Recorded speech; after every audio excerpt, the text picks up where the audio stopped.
Hello, this is Meet the Writers. I'm Georgina Godwin. My guest today is a Swedish-born author and content creator. Her first novel, OK Days, which focused on issues such as reproductive rights to body dysmorphia, was met with rave reviews in 2023. 2 years later, she returns with a new book, What a Time to Be Alive. Set in Aarhus and Stockholm, it's a dark coming-of-age novel that delves into themes of loneliness, class and self-discovery.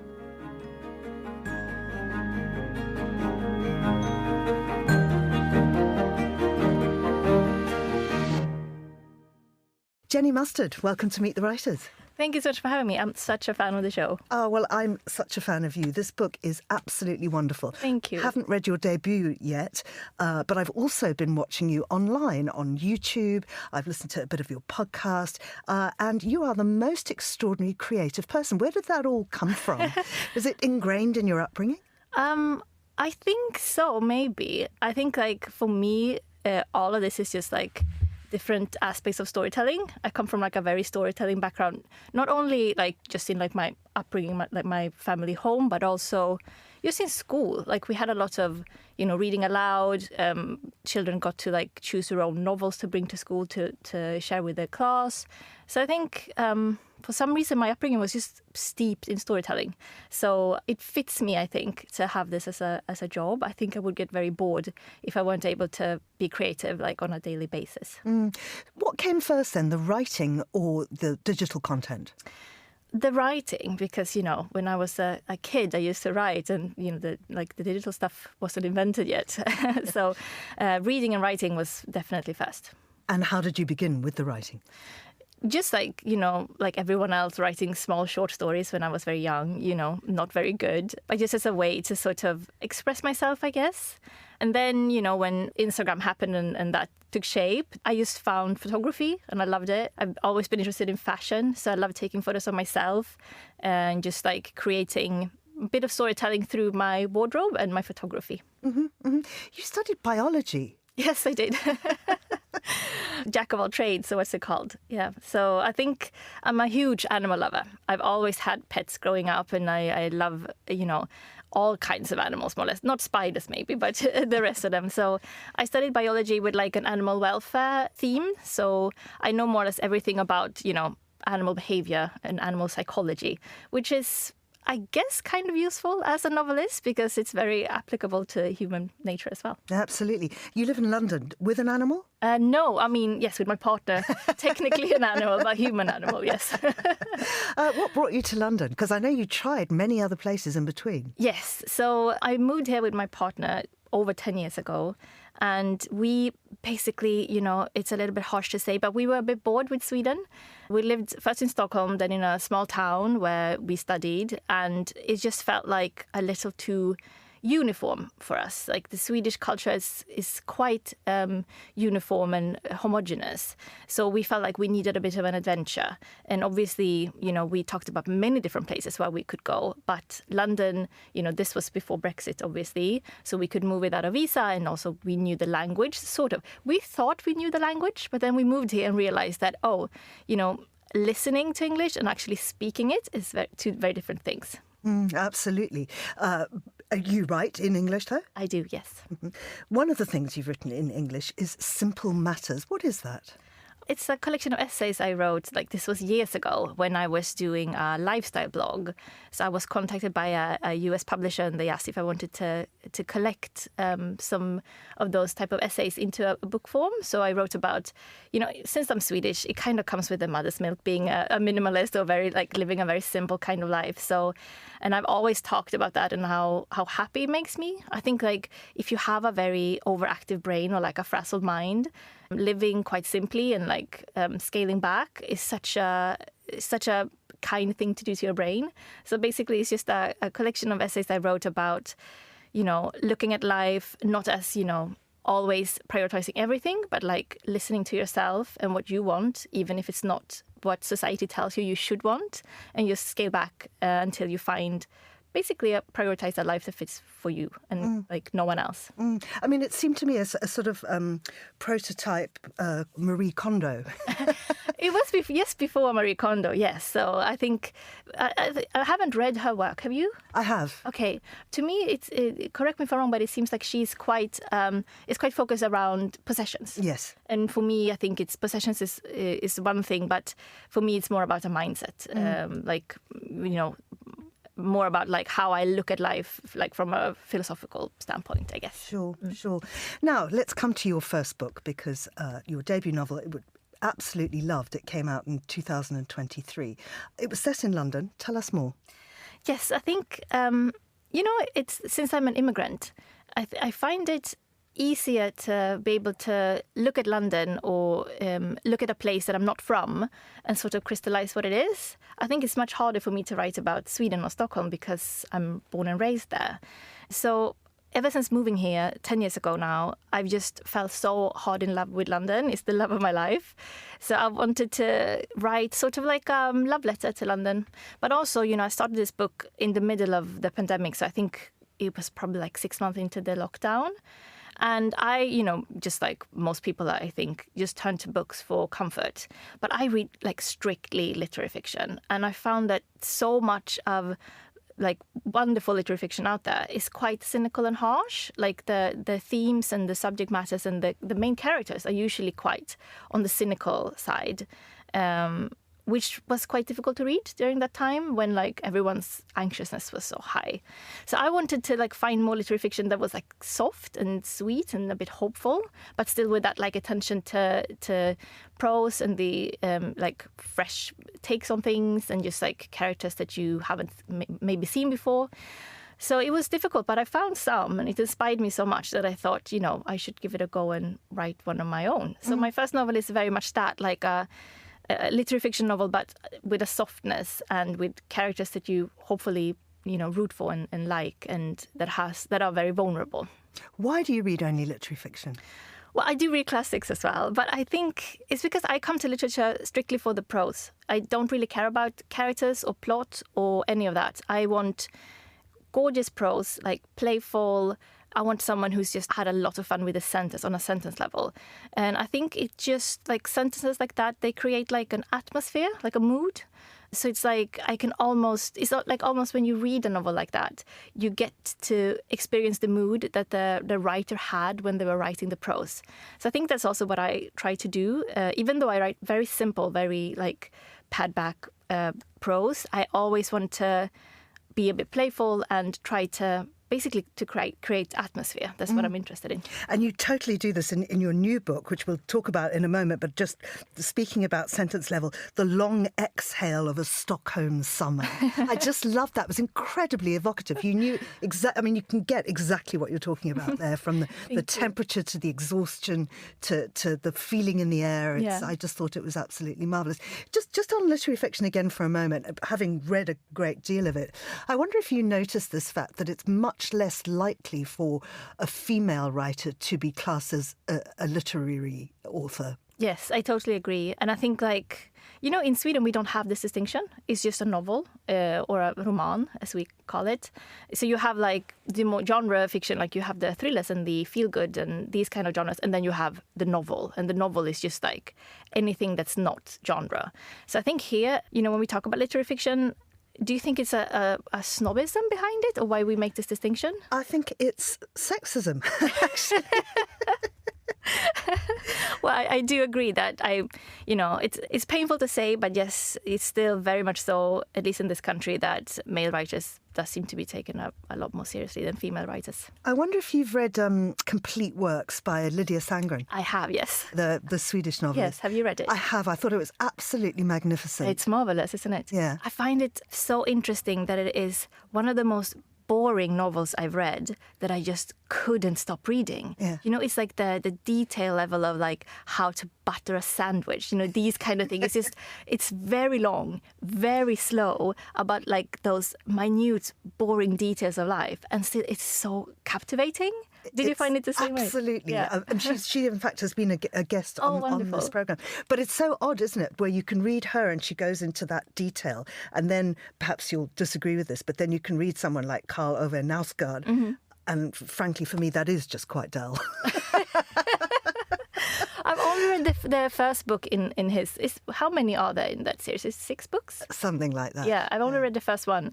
And I have to say, I did enjoy that like slow minuteness of his prose, but I didn't feel I needed 6 books of it, probably. Yeah. So I stopped after the first one, yes.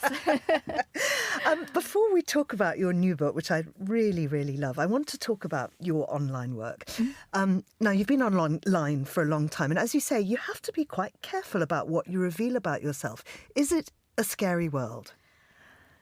Yes and no. I think I have carved out like a nook of the internet, which is very beautiful, like very encouraging, very calm, very smart, sensible, nuanced. Like I feel like the followers that I have online are like the best followers an influencer can have. And can I just say here, 600,000 followers, more than 50 million views on YouTube? Yeah, it's strange when you think about it that way, isn't it? I try to not think about the numbers so much because I find it a bit daunting, to be honest. But yeah, I think for some reason, the people who watch my videos seem to be very calm and nice, and I think maybe it's because like my videos are very calm. They're not, they're not very provocative in any way. I do talk about politics a bit, but I try to do it in a very nuanced and calm way. So I think if you're looking for, hot takes or like more scandalous content, you wouldn't find me. You wouldn't come to me. So in that sense, I think I've been very lucky. My followers are so incredibly encouraging, and they're so excited about my career as a novelist. They go buy the book and they tell me what they feel about it. So I'm lucky to have that as my day job. I mean, that pays my salary, which is so rare. And I've been doing it for a decade now, and it's just it's a little bit pinch me. How do you begin building an audience? I did it so long ago that if I were to do it again today, I have actually no idea. I think it's much harder now, and I think you have to be much more like, either angled more towards children with like very colorful content, or being quite, harsh or very comedic or very out there, like very extreme. So I think, someone like me who is not extreme at all, it would be difficult probably to grow this type of audience today, I think. How does it differ, the sort of various platforms? Do you have to change the type of content you create for the different digital platforms? Yes, I do. For Instagram, for example, it's such a visual platform, and it's all about just mood and creating something beautiful and short, whereas on YouTube you can delve into a subject matter so much deeper, because you can basically talk about it for 40 minutes if you want to. So yes, obviously I modify quite a lot. I see what my audience wants on different platforms, but it's just me. I do talk about just the things that I like to talk about, and it's not very clever, because I feel like if you're strategic about these things, you can have a much bigger audience than I have. But I'm more like, if I want to talk about minimalism, I will. If I want to talk about veganism, I will. If I want to talk about literature, I will. So my audience just have to come along with me, basically. So I am trying to be very true to who I am and what I'm interested in and what I'm passionate about right now at this time in my life, and then I will just create content on that. And this book, your new book, What a Time to Be Alive, is about finding out who this woman is, this woman who changes her name. She starts as Siv. She's Sikan by the time she moves to Stockholm. And it is this wonderful, I suppose it's a coming-of-age novel, isn't it? But we hear so much more and discover so much. For instance, a sort of small-town life in Aarhus. Tell us about her genesis, if you like. Well, I think, Sikan is a character who's quite different from me in a lot of ways. So I try to find common ground a lot with her so I could understand her better and her decisions, because, she comes from a background of bullying. She's an only child, and her parents are quite reserved and not really suitable as parents, I would say. They do their best, but they're so emotionally unavailable that it's been a very, very lonely upbringing for Sikan. I have not had that type of upbringing at all. But I do remember, feeling in my school years, always feeling quite unsafe. I think I have a nervous brain. So I think I could sort of tap into that with her, because she is a very afraid person at the same time as a very courageous person as well, because she does put herself out there again and again, even when, life really knocks her about. So I think, when I decided to have her move to Stockholm from a small town, I really wanted this story to be a story about like an exploration of reinvention as a theme, because I'm very fascinated about that. Can we reinvent ourselves, and to what extent? And I think she is, for obvious reasons, she's been bullied so much. She's so adamant to go through this reinvention and become just like a normal, well-liked person. So she tries her hardest to do this, to change from like an offbeat, bullied girl to a well-liked, popular, normal woman. But, that's easier said than done. So, of course, a lot of the things that happen along the way are quite, I wouldn't say difficult to write, but it's been difficult to read back sometimes. And I love the way you sort of bounce between timelines. We sort of, her background is revealed to us slowly, backwards and forwards. Was that quite difficult to plot out? No, I don't think so. I'm a plotter. I love a spreadsheet. So I usually mull over, I shouldn't say I usually, I've only written 2 books so far, but I do like to mull over my stories before I sit down to write on, like just on the first page.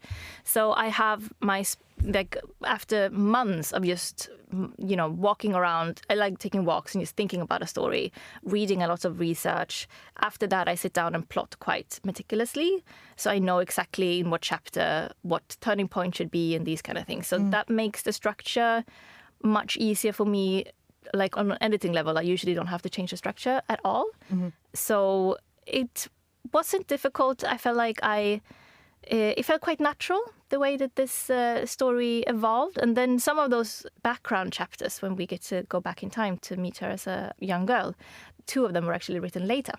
So I inserted them afterwards. And I felt it was easier to write those after I knew her. Like after I finished the story and knew her so well, it made more sense to really delve into some of the hardest parts of her life. And of course that's what she's trying to do throughout the book, is to know herself. And she feels different, and I know that you have felt this too, because you made a video about it, and her friend Hannah also feels different but kind of embraces it. I wonder if you could unpick that for us in terms of your feelings, and then how the characters deal with this in their different ways. Well, I think I'm like that classic creative person that just always has felt a little bit like an outsider. I think it's like very common. But, like you said, Hannah, who is Sikan's friend, she embraces outsiderdom, and that's something that I've found that I'm doing myself as well. That, moving to London, for example, and becoming an immigrant, speaking a second language, by that decision, I will always be an outsider. I've chosen it. But I've realized that it's not something that I just manage or accept. It's something that I actually feel fondness for myself as an outsider. I think it's a unique position because you get to observe and analyze in a way that you won't when you're completely on the inside of something. And when I lived in Sweden, I also always felt a little bit like the outsider, but there I didn't have a reason to. I was supposed to fit in Sweden, but here I have a reason why I'm not fitting in, and I think that gives me freedom, and it also makes me feel like I can explore this in my fiction, because I think this is a theme that I probably will always explore in my fiction, because it's just something that so many people feel, whether or not you do have a reason for it. And it's something that I feel is just such fertile ground for drama in a story. Absolutely.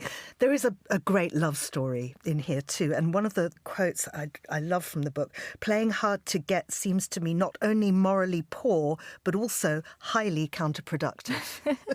I agree with that statement. Do you? Absolutely. Yeah. But I think it takes you a long time to learn that, doesn't it?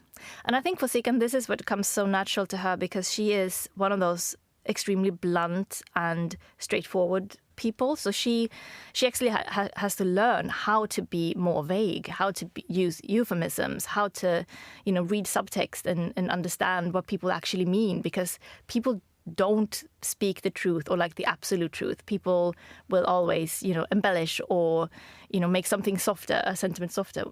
So it's like for her, it's like almost like she has to teach herself to understand why human communication is so dishonest when it could be so much simpler. Absolutely. Now, the way she does that, and I love this, is she sits in cafes and she overhears people and she writes down their conversations.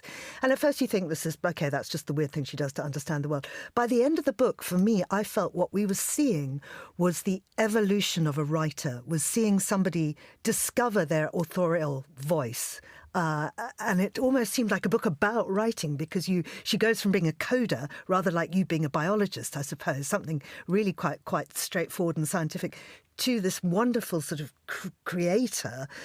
And we see it happen through the book. It's a beautiful thing. Well, thank you. Yeah, I think again, I think it comes back to this whole thing of like, something that's very straightforward and factual versus something that's just creative expression. And I think she has never viewed that she does it, that she writes down over her conversations and like rewrites them into something that she finds, funny or more extreme or more, over the top. I think she's never looked at this as creative endeavor. She more has seen it as her education, how to learn human behavior. Because she is an offbeat character. She's a little bit of a strange one, but she is so adamant to not be that strange woman anymore and to just learn how to, it's quite sad in a way, because at least for me, when I read her and when I wrote her, I feel like her way of doing things is better. Like that's what we should aspire to do as humans, like to be more honest, to be more blunt and to say how we feel and what we want. But she has to learn that that's not the way that human beings in general speak, at least not in reserved Sweden. I'm not sure maybe how it is in other countries, but at least here as well, you have to learn how to be more vague. And I love the way she kind of queries that people sort of, who she feels intellectually inferior and class-wise inferior to. She sort of challenges the fact that they're all saying that they've read Kierkegaard and they clearly haven't. Exactly. I think, that when it comes to like the class aspect of this book is like she's an outsider there as well, because her parents are academics, but poor academics. So she's not working class, but she's not part of middle class either. So that again is like she's never had any money. She's never been able to afford proper clothes for school and these kind of things. But she's not, that sort of has that working class pride either, because her parents are, physicists and, biologists and these kind of things. I thought that was very interesting, the way you wrote about her poverty and all the jobs she had to do. And I know from watching your videos that you've gone through periods where you've had absolutely no money. So this is clearly written from experience. Yes. And also, it's from experience of having no money at the same time as being incredibly privileged, because I am a white woman from Sweden. My upbringing has been one of extreme safety, even though I come from no money at all.